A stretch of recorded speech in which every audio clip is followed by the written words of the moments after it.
Daniel wasn't supposed to be home, not for another 3 days, but the moment he quietly opened the door, he felt something was terribly wrong.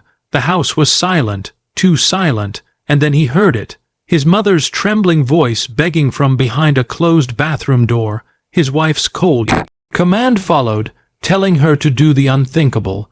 What Daniel saw when he opened that door shattered his heart, destroyed his marriage, and changed his life forever. The moment Daniel pushed open the front door, everything inside him froze, as if his entire body instinctively sensed danger before his mind could even understand it. He wasn't supposed to be home that day, not even close. His business trip was scheduled to last another 3 days, and he had imagined his return would be a moment of joy, maybe even a surprise celebration prepared by his wife Aisha. But the moment he stepped inside, he knew something was wrong. The house felt different, not quiet in a peaceful way, but quiet in a suffocating, heavy, unsettling way, like the silence that comes before a storm.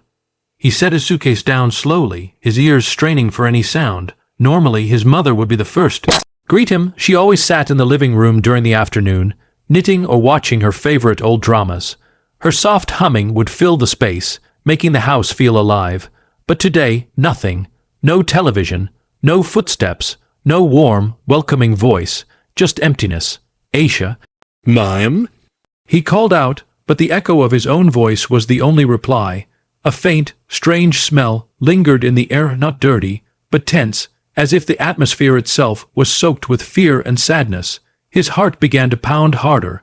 He walked through the living room, and the silence only deepened. Then, suddenly, he heard it. A sound so faint, he almost dismissed it as his imagination. A muffled cry, barely audible, fragile, and then another sound layered over it. A harsh, commanding voice. Daniel's blood ran cold. The voices were coming from the far end of the hallway.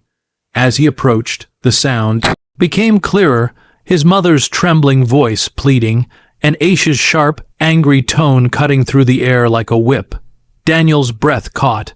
He leaned closer to the bathroom door, and the words he heard made his heart stop. His mother whispered, broken, "Please." "Don't do this," Aisha snapped back. "I said do it, now, and don't you dare talk back." Daniel's hands shook uncontrollably. He wanted to believe he heard wrong, but deep inside he knew he hadn't. He felt something inside him crack, a painful break that touched both his heart and his soul, and in that moment he realized the silence wasn't empty. It was hiding a truth he never expected to face. He grabbed the doorknob, took a deep breath, and prepared for the moment that would change his life forever. Daniel burst into the bathroom so quickly that the door slammed against the wall, but the sound was nothing compared to the shock that hit him the moment his eyes absorbed the scene in front of him. His mother, his gentle, aging mother, was sitting on the cold, hard tiles with her frail hands shaking violently. Tears streamed down her cheeks, dripping onto her clothes, her whole body trembling as if she had been holding in fear for far too long. In front of her stood a toilet bowl. It was clean, yes, but that didn't matter. The humiliation in the air was thick enough to choke on, and towering over her like a shadow he no longer recognized was Aisha, his wife, her face twisted in anger. One hand on her hip, and the other holding a spoon, as if she were commanding some kind of twisted punishment. Daniel's voice ripped out of him before he could control it. Aisha jumped, the spoon clattering to the floor. Her eyes widened in terror, not guilt, terror of being caught. Daniel, what are you doing here? You weren't supposed to come back today." He ignored her completely and rushed to his mother, lifting her gently, as if even touching her too firmly might break her. "Mom, what happened? Are you hurt? Why? Why were you on the floor?" His mother sobbed into his chest, unable to speak, but she didn't have to. The truth was already burning in his eyes. The evidence was right there, humiliation, fear, and cruelty wrapped together. Aisha quickly tried to cover her tracks. "Listen, Daniel, it's not what it looks like." "I swear it's not." She dropped the food bowl, and I was just teaching her not to be careless. Daniel turned to her slowly, disbelief mixing with fury. A lesson? You call this a lesson? She's an elderly woman, my mother. What kind of person are you? Aisha crossed her arms defensively. You always take her side. Ever since she moved in, everything changed. She's been nothing but a burden. Daniel, those words sliced through him. A burden, the woman who sacrificed everything for him.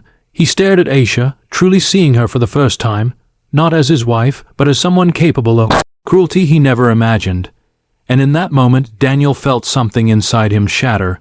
The life he had built with her, the trust he had given, everything began to crumble. Daniel guided his mother gently to her room, helping her sit down on the edge of the bed. Her hands were still trembling, her breathing unsteady, and her eyes filled with a pain that no one should ever carry. He knelt in front of her, holding her hands as if grounding her back into safety. Mom, he whispered softly, please, tell me the truth. Has this happened before? His mother shook her head at first, silently refusing, but Daniel could see the hesitation in her eyes, the fear, the guilt, the burden of hiding something too painful. Mom, he said again, more firmly but still tender, please don't protect me from this. I need to know. Her lips quivered before the first tear escaped. Beta, I didn't want to disturb your marriage. Daniel's heart clenched. Even after everything, even after being humiliated, she was still thinking about his happiness before her own pain. Mom, nothing, absolutely nothing, is more important than your safety. Tell me what she's been doing. His mother hesitated for a long moment before her voice cracked. It started with small things. She would hide my medicines sometimes, say I didn't need them. When you weren't home, she would shout at me for moving too slowly. She would refuse to let me eat until she felt like it. Daniel felt his jaw tighten, anger building like a storm behind his ribs. She didn't like me sitting in the living room. His mother continued, her voice faint. She said I made the house look messy, so she locked me in my room and told me it was for my own good. I thought, maybe I was being a burden, maybe she was right. No, Mom, Daniel said sharply, instantly softening his tone when she flinched. No, you were never a burden. Never. His mother wiped her cheeks weakly. Today, I accidentally dropped the bowl of rice.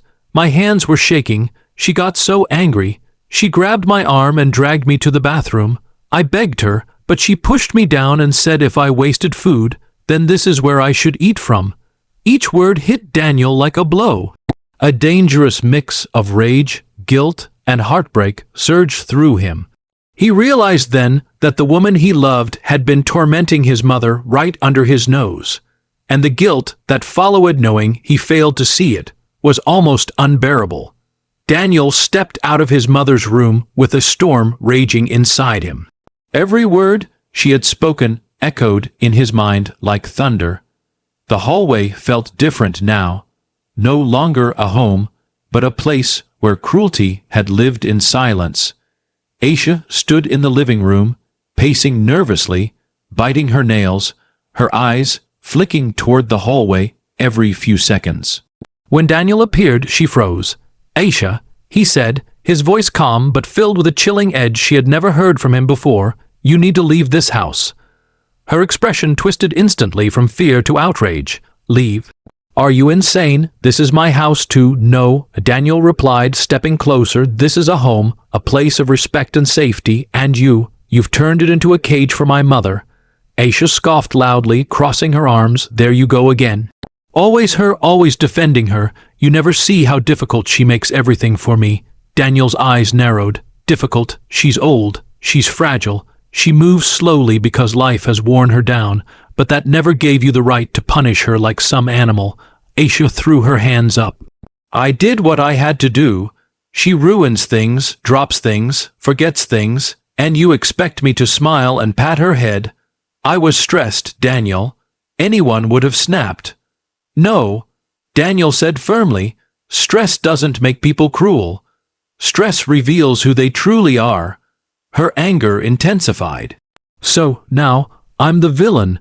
Because your mother can cry on command. I swear she acts innocent just to turn you against me. That was it.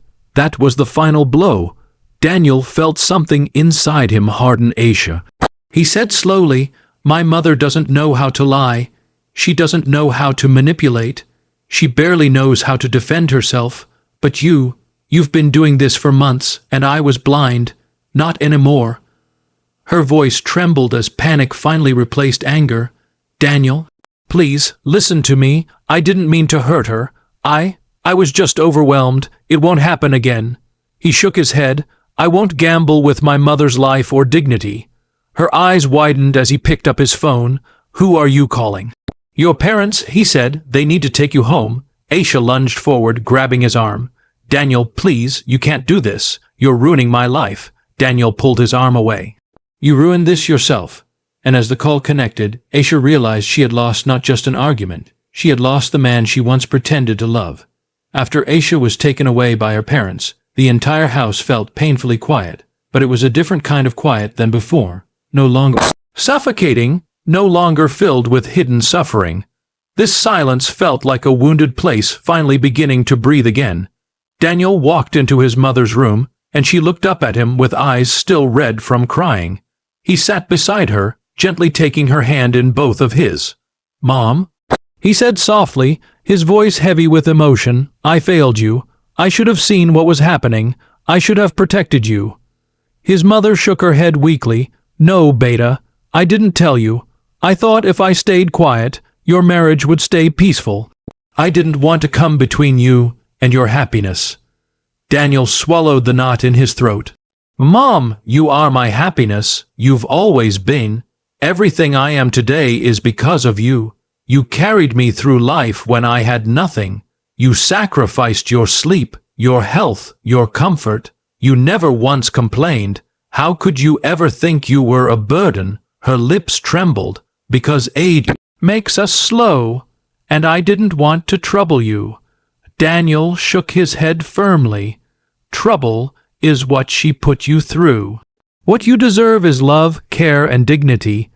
Over the next few days, Daniel took leave from work. He cooked meals for his mother, cleaned the house thoroughly, and made sure she took her medicines on time.